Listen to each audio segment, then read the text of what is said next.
Just a quick review of the COMFORCE Plantar Fasciitis Night Splint sock. So they originally started out with night splints, and they're really all pretty rigid. But the downfall was it was really kind of hard to sleep in these things all night, because what the splint is supposed to do is supposed to keep your foot up in dorsiflexion. Dorsiflexion is when you bring your toes up towards your head. So it's supposed to keep your foot in dorsiflexion all night, because the plantar fasciitis, if you don't overnight, can sometimes stiffen up and contract. And so when you stand up in the morning and you start walking, and this is basically one of the big hallmark symptoms of plantar fasciitis, it's really kind of diagnostic, that when those first few steps in the morning are just really painful. So the idea behind these things are to keep it all stretched out so that when you get up in the morning and walk on it, you don't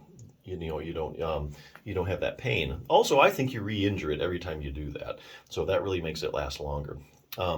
But plus stretching does realign collagen fibers and helps the whole thing heal. So these are a really good idea, and they've been shown to actually be pretty effective. So what they came up with later on instead of the splints are the socks. So they're a lot softer, they're not really hard, and so you can stay in them. It's much easier to sleep in them overnight. So there's a bunch of them available. I'm going to go over a few of the features I like about this particular one. Just give you a few things to think about. Number one, a lot of people, they get up in the middle of the night and they have to go to the bathroom. And they don't want to necessarily take this thing on or off, so they might wear it. Well, this one actually has a non-slip sole on it, so you don't have to worry about slipping when you're in the thing. The other thing, it is actually a breathable fabric.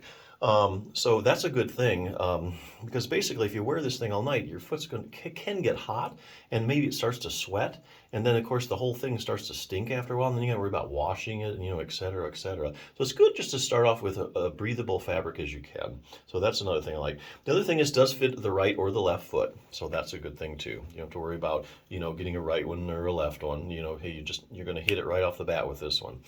So yeah, if you're looking for a good support sock, night splint sock, I think this is definitely worth checking out. Now, a lot of people don't know this, but plantar fasciitis, there's actually no inflammation in plantar fasciitis. The whole thing's basically a misnomer.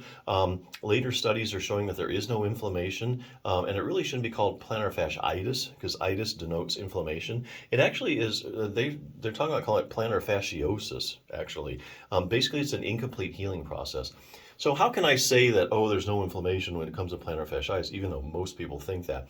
Well, I can prove it, because basically the only way you're going to know for sure is if you take a piece of the plantar fascia out of people that are suffering from plantar fasciitis, you look at it under a microscope.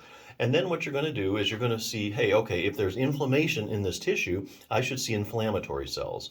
Well, guess what? They don't find any inflammatory cells. Now this book here, the 5-Minute Plantar Fasciitis Solution, it is actually compiled. I thought it was real interesting.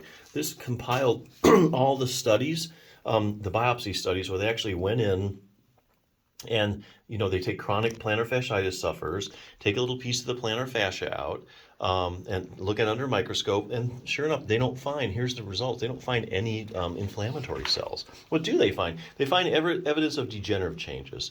So basically what your plantar fasciitis is an incomplete healing process. You have a stressed tissue that's trying to heal, and it just can't. So if you've been trying to treat the inflammation, and that's probably why you're not getting better, because there really is no inflammation involved. It's basically an incomplete healing process. So you need to do things to help increase the healing. And stretching is a good one, like what the night splints do. This book happens to be about a specific stretching technique. Now in medicine, if you want to prove that something's effective, you do a randomized controlled trial. There's about 4 or 5 randomized controlled trials showing that this technique is really effective. And some of these are showing this is 90+% effective technique for chronic plantar fasciitis sufferers. And it's not even necessarily about the technique, but like when you do it. There are certain times of the day you need to do it. So if you're looking for another tool, I think this is a good resource. But yeah, if you're looking for a good night splint sock, I think this is definitely worth considering, so check it out.